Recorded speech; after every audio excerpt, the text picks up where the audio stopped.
Hi, just a quick reminder that this podcast has merch, a Patreon, a Fiverr gig, and some affiliated links. The links to everything that I just mentioned will be in the show notes.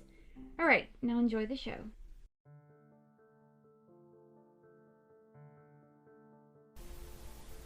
Most of us, if not all of us, have dreams and goals we would like to achieve in our life. And if we work hard, we might get to reach those goals. But let's be honest, luck often plays a role in what we accomplish. And if luck has a hand in us achieving our goals, then the opposite is also true. And some of us can't say we're the lucky one. And sometimes, maybe some of our dreams and aspirations are only meant to inspire others. Hi, my name is Courtney Jewell, and you are listening to the 17th episode of the 5th season of History Shelf, a podcast about history that proves that sometimes fact is even more interesting than fiction. Welcome to Season 5 of History Shelf. This season is titled History, Taylor's Version. That is because these 14 people that I will be covering this season all have one thing in common. The one thing they have in common is they all have been name dropped in a Taylor Swift song. Now, don't stop listening if you're not a fellow Swiftie like me. This season is not going to be about Taylor Swift. You don't have to be a Swiftie to enjoy this season. You just have to be a history lover. So please, stay. What we are going to do is you and I are going to go on a little adventure that spans 2,404 years. Who I am going to cover this season are fearless leaders, people from the screen, poets straight from the Tortured Poets department, and people who were just trying to find a place in this world. Some of these stories may be stories of happiness. They may be sad, beautiful, tragic. But long story short, I hope that you will be enchanted to get to know the stories of these historical figures all too well. So, are you ready for it? For this week, I am talking about Marjorie Finlay.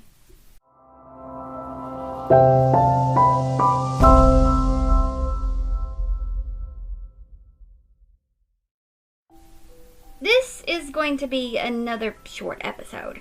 I actually thought at first that I wasn't going to cover Marjorie because I didn't know if there would be enough information on her for even a 10-minute episode.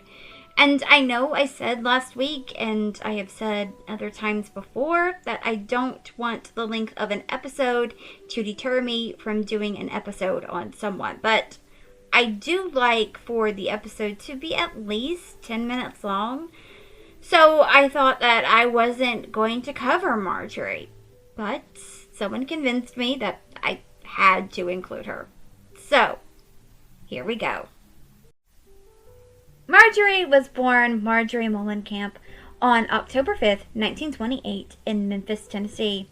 Her mother was Cora Lee Morrow and her father was Elmer Henry Mullenkamp. She had an older sister named Virginia, born on June 4th, 1924. Virginia would go on to become a published poet and lyricist. While Marjorie was born in Memphis, Tennessee, she grew up in St. Charles, Missouri. Marjorie had a love for music. She was a coloratura soprano. In 1948, Marjorie performed at Mexico Senior High School in Mexico, Missouri, as a soloist in the Lindenwood Vesper Choir. She would earn her Bachelor of Music from Lindenwood University in 1949. She was in Mu Phi Epsilon, that is a professional music fraternity. Like many artists, Marjorie took a job that was not related to her passion and talent to get by.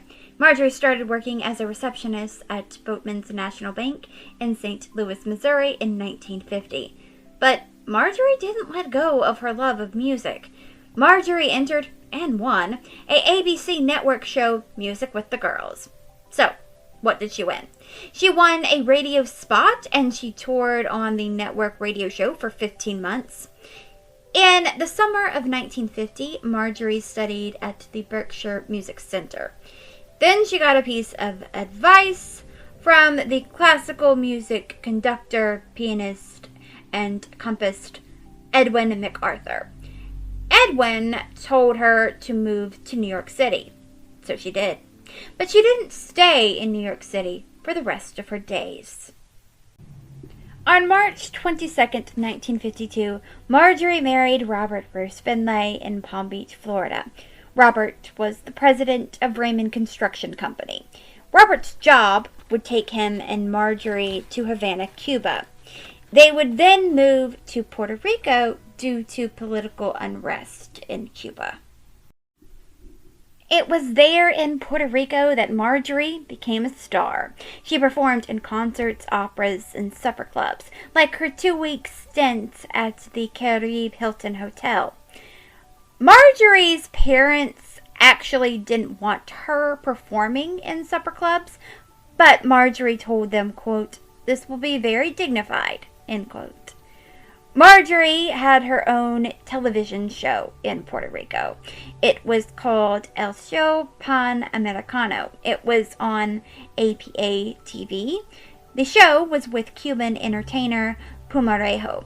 Professionally, Marjorie was known as Margie Finlay, and Margie could only speak broken Spanish, which might be a disadvantage when you are on a television show in a Spanish-speaking country, but her audience loved it.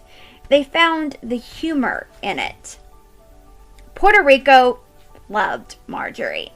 They thought that she had a girl-next-door demeanor. When she would leave the studio every night, she would be surrounded by fans, both young and old. Her television show ran 6 nights a week for 17 months.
Marjorie, Robert, and their daughters moved back to the United States and settled in Reading, Pennsylvania.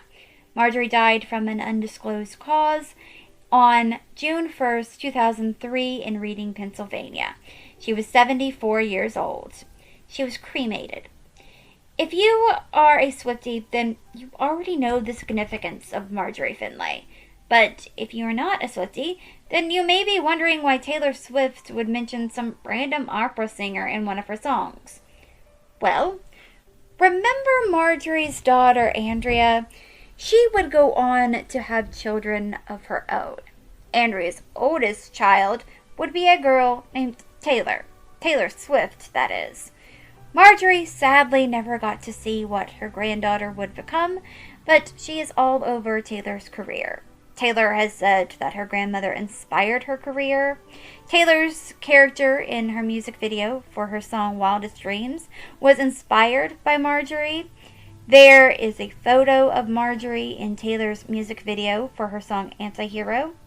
In the lyric video for Taylor's song Timeless, there are photos of all 4 of Taylor's grandparents. Taylor even wrote a song about Marjorie. The song is titled Marjorie, and Taylor used old recordings of her grandmother singing opera and used her grandmother's vocals as background vocals in the song. The song Marjorie is track 13 off of Taylor's 9th studio album, Evermore. And that was the life of Marjorie Finlay. Thank you so much for listening to the 17th episode of the 5th season of History Shelf. Next week's episode is going to be the season finale. It's hard to believe that we're already here. It's going to be about James Dean. I hope you come back for that. A few things before we go. If you want to follow this podcast on social media, the TikTok is at History Shelf. The Instagram is at history_shelf_pod. I'm also on Threads as that. The Twitter is at History Shelf Pod. I'm on Blue Sky now. Look up History Shelf Podcast. And the Facebook page is also History Shelf Podcast. If you want to help out this podcast financially, there are a few ways you can do that. One is you can buy merch from the History Shelf merch store, or you can become a Patreon. This podcast is always going to be free, but there are some perks that come along with becoming a Patreon. The first tier is called History Student, and that is $1 a month. And with that, I will give you a shout out on all social media platforms that History Shelf is on. I will also choose one Patreon at random for each episode I do, and at the end of the episode, I will give that Patreon a shout out. The second tier is called History Fan, and that is $3 a month, and with that you get the first tier, plus you get to vote in a poll that helps me choose the theme for the next season of this podcast. The third tier is called History Buff, and that is $20 a month, and with that you get the first 2 tiers, plus you will get a handwritten note of thanks mail to you from me. And the last tier is called History Lover, and that is $40 a month, and with that you get the first 3 tiers, plus you get to choose one item from the History Shelf merch store. You can choose any item that you want except for the zip-up hoodie. I have a gig on Fiverr that lets you take out ad space on this podcast. Also, I have some affiliated links. There's one for Riverside, one for Amazon, and one for Bookshop. If you click on one of those links and you buy something, that helps support the podcast. But, as always, the best way that you can help support this podcast is just to continue to listen to it. And there are a few other ways that you can help out this podcast for free. One is if you are listening on a platform that lets you rate this podcast 5 stars and or leave a positive review. If you do that, that would be very helpful. Also, sharing this podcast on social media with your friends and family would be very helpful. All right, well, until next time, keep learning, keep loving history, and come back for next week's episode. Bye.